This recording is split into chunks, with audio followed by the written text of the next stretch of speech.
There's a line from Gandalf that I've been thinking about a lot lately, a reminder that the world isn't kept safe by grand displays of strength, but by the quiet, everyday choices of people who decide to do good even when no one is paying attention. I'm paraphrasing, of course, but the heart of what he meant is simple. Darkness is pushed back not by power but by kindness, and somehow, in the middle of everything that's happening in the world today, that idea feels more relevant than ever. Because kindness is one of those things that looks small from the outside but ends up echoing far beyond the moment it was offered. What I've been realizing is that most people underestimate how much their presence matters. It's easy to think that being a good person is pointless, or that small gestures barely make a dent in anything, but that's simply not true. A good morning said with sincerity, a compliment you didn't have to give, the decision to treat someone gently on a day when you yourself were tired, these are not meaningless moments. They're small sparks that can change the entire direction of someone's day or week or even their sense of worth. You never really know what someone is carrying. And sometimes a gesture that feels insignificant to you is the exact thing another person needed just to keep going. The world is full of people struggling silently, hiding their exhaustion behind routine. And the heartbreaking part is that many of them start believing nobody sees them anymore. That's why small acts of goodness matter. They remind people they're not invisible. They remind them that the world hasn't grown entirely numb. A simple act of respect or patience can interrupt someone's isolation in a way that no grand speech ever could. And the thing is, the person offering that kindness usually has no idea of the impact they just made. That's the beauty of it. Goodness doesn't need to be witnessed to be powerful.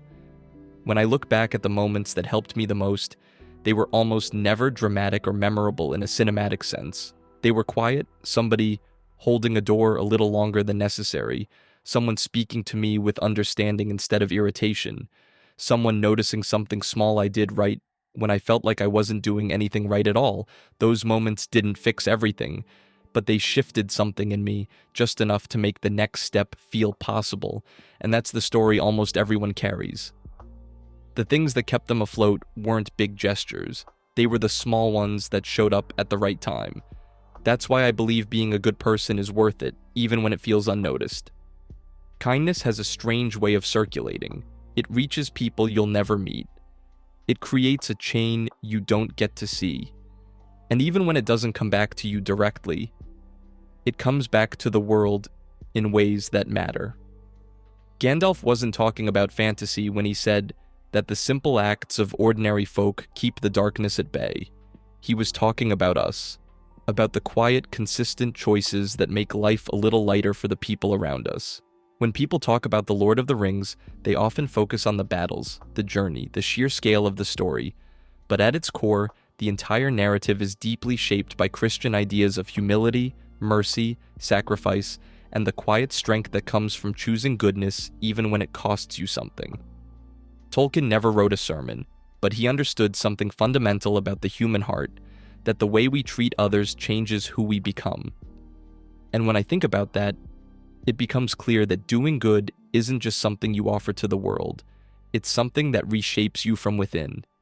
It's a discipline, almost a spiritual training, where every small act of kindness becomes a way of resisting the darker impulses we all carry. In that sense, becoming a better person isn't about perfection, it's about direction. Choosing, again and again, to move toward the light, even when you feel surrounded by heaviness. Christianity teaches that goodness is not meant to be transactional. You don't do something kind because you expect a reward. You do it because goodness is valuable in itself, because it reflects something higher than you. Tolkien understood that deeply. Frodo never carries the ring because he wants glory. Sam never stays by his side because of recognition. Aragorn doesn't return as king because he desires power. Each of them acts out of a sense of moral duty, compassion, and love, virtues that mirror the Christian idea that the greatest strength is found in service, not dominance. And the remarkable thing is that these choices don't just help Middle-earth, they preserve the hearts of the people making them. By choosing mercy instead of hatred, patience instead of anger, humility instead of pride. They protect themselves from becoming like the very evil they're fighting.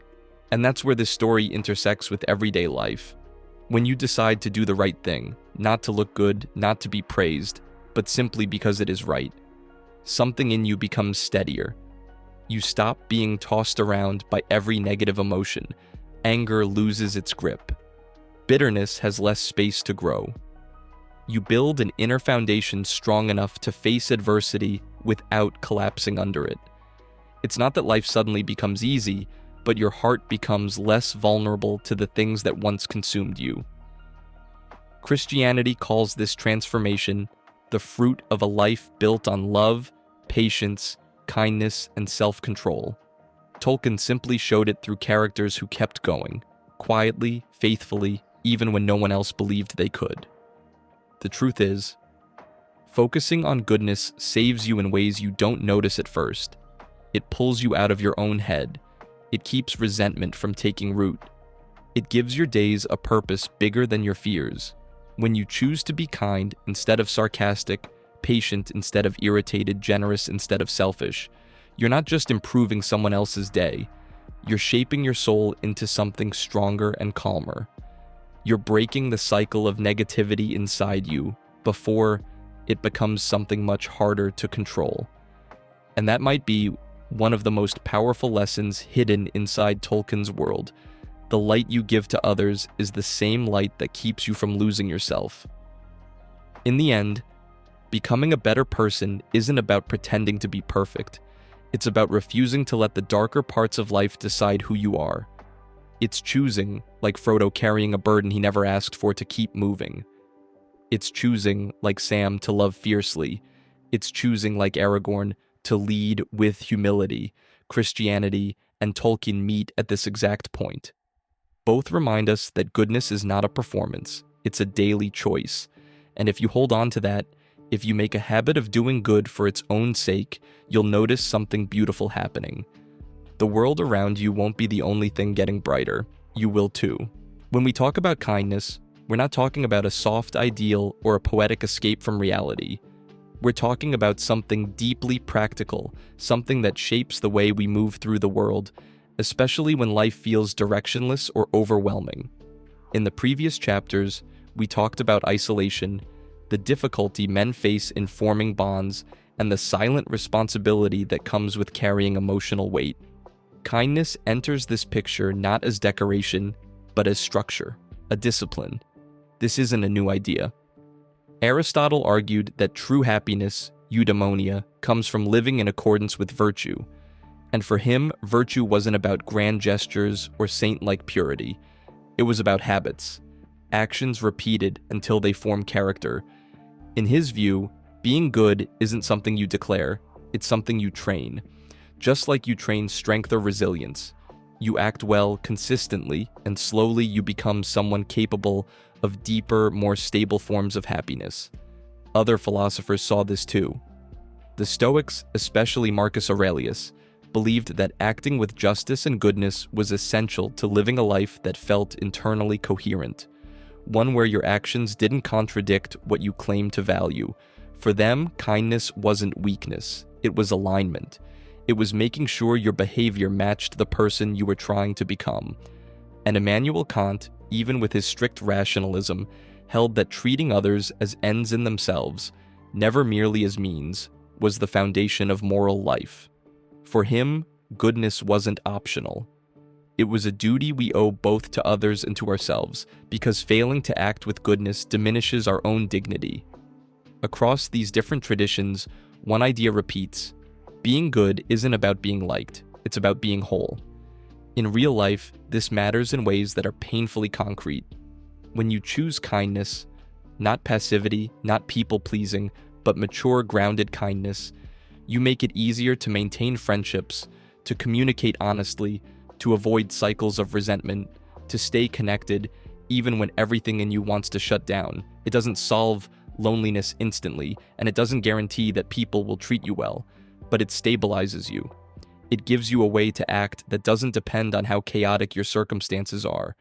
Kindness becomes a form of orientation, a direction you walk in even when you're tired or disappointed, And over time, this direction shapes the kind of relationships you're able to build: slow, real, sturdy ones. The kind that don't demand performance, only presence. Philosophers weren't naive when they tied goodness to happiness. They weren't saying life becomes easy. They were saying that without goodness, life becomes incoherent. You end up strong in the wrong ways, guarded at the wrong moments, and alone for reasons you can't understand. But with it, with a steady commitment to fairness, honesty, compassion, and responsibility, you create the conditions in which real happiness can grow. Not a fleeting rush, not a momentary victory, but a stable sense of direction. Kindness, then, isn't a sentimental ideal. It's a long-term strategy for becoming someone you can trust. And from there, someone capable of building a life that feels meaningful, even in the hardest moments.